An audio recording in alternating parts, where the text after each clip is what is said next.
This is Our View, brought to you by the proud members of the Washington Federation of State Employees, the people who work for you.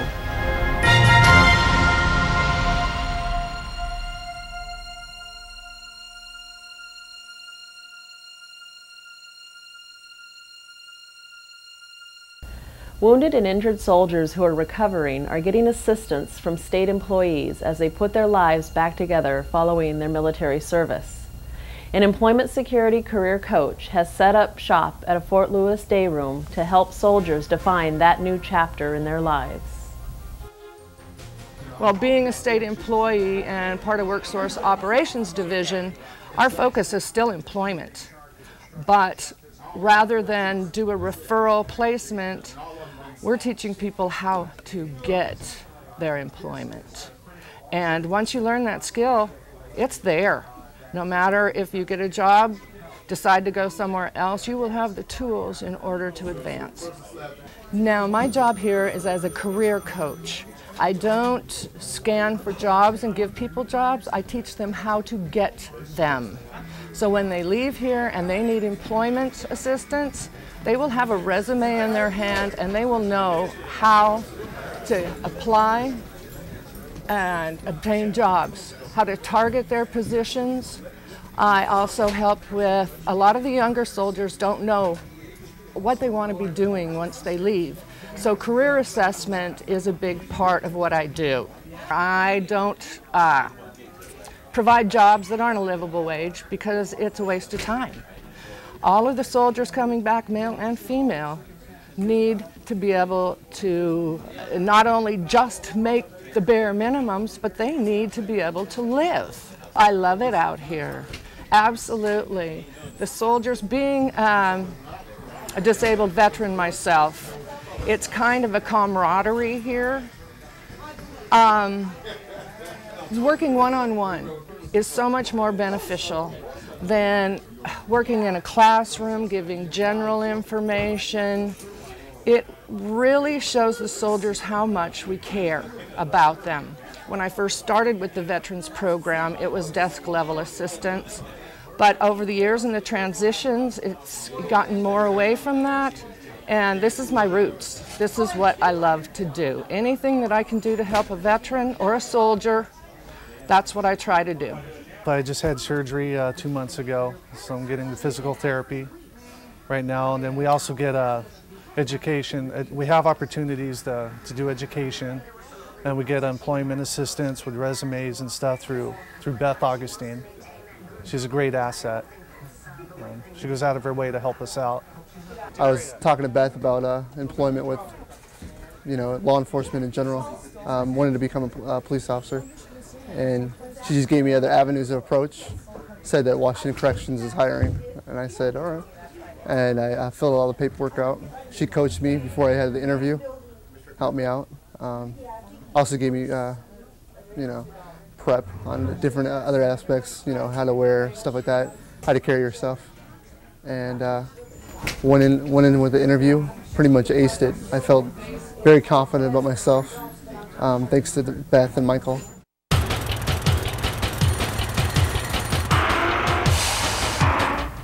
The recent dedication of the new Tacoma Narrows Bridge was a proud day for labor. Every worker on the job was union, and the bridge was built with an excellent safety record. Here are a couple of highlights from Dedication Day. Really the proudest achievement that I have, and the greatest sense of pride, comes from representing the men and women of the building and construction trades affiliates that actually built the bridge. On behalf of the Washington State Building and Construction Trades Council, I'd like to thank Tacoma Narrows constructors for their safety plan and congratulate them for their outstanding safety record. They've proven that through labor and management working together, the era of anticipated losses due to life and job site injuries on a large and hazardous project such as this can be over. Their commitment towards safely returning workers home from the job site each day has truly been commendable, and we do appreciate those efforts. Hello, everyone. Here's my theory. Second week in a row with an amazing engineering feat. with an international team, with the best workforce found anywhere in the world. My friends, we're not just from any old state, we're from the great state of Washington. Congratulations. Like I said, there are so many people to thank, from those who did the engineering to those who literally brought pieces here in the air, on the water, in trucks, to those who put in 3.5 million hours to make this happen, not on days like this, but on days in which the weather was really quite terrible through all the seasons we have in our state. These people are the finest skilled labor found anywhere in the world, the men and women of the construction and building trades, amazing craftspeople. Thank you for all that you have done. The state's adult family home providers are organizing with the assistance of the Federation to give themselves a stronger voice in policy decisions.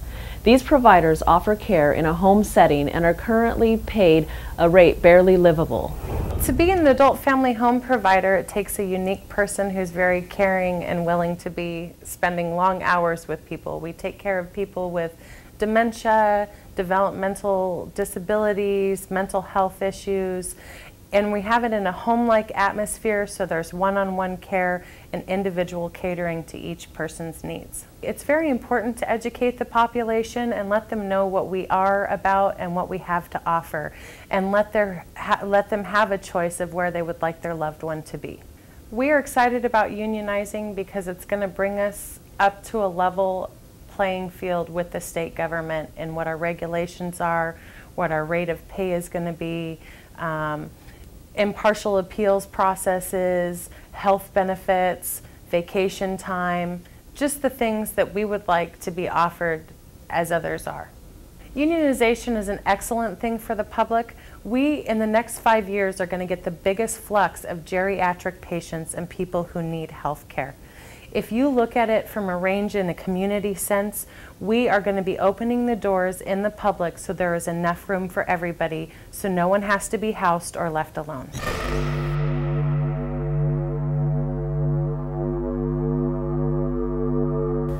Education isn't just for kids anymore. To remain competitive, workers need to upgrade their skills to match new technologies. The International Labor Voice, TUAC, sees education as an issue around the world that needs attention of workers, their unions, employers, and government. The role of unions is partly to ensure that firms do invest in training and retraining and really lifelong learning of their existing workforces, because if they can always say, well, we can go somewhere else in the world where there may be a pool of even skilled labour at a particular point in time, there's going to be an underinvestment in that skill base. So I think there is a big role for ensuring that unions negotiate with employers on the question of actually investing in their skills at the moment. But it's also a government responsibility and a government role. Certainly the experience we've had in some of the European countries is that the systems have worked best when you have a tripartite approach to education skills. You have companies obviously involved, governments providing some basic investment in good education systems, but also in initial skill development, skill training, which gives workers some broadly based skills which are relevant to different employers. But then that unions negotiate on an agenda which tries to ensure that companies are plowing back resources in themselves and training their existing workforce and retraining them when it's needed. So it's an important and quite a big agenda. One of the problems that we have at the moment in a number of countries is also, however, beginning to see, well, who are the employers we're negotiating with?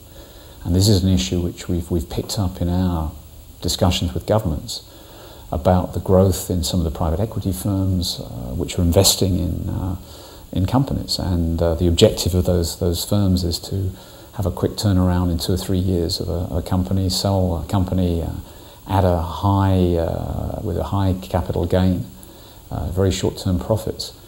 But our worry is, well, what is the incentive then if you're just going in and buying up a company and then going to be out in 2 or 3 years? I mean, what is the incentive? Who is going to do the investment in skills? Who's going to do the investment in training? Who's going to actually also invest in R&D and the long-term issues?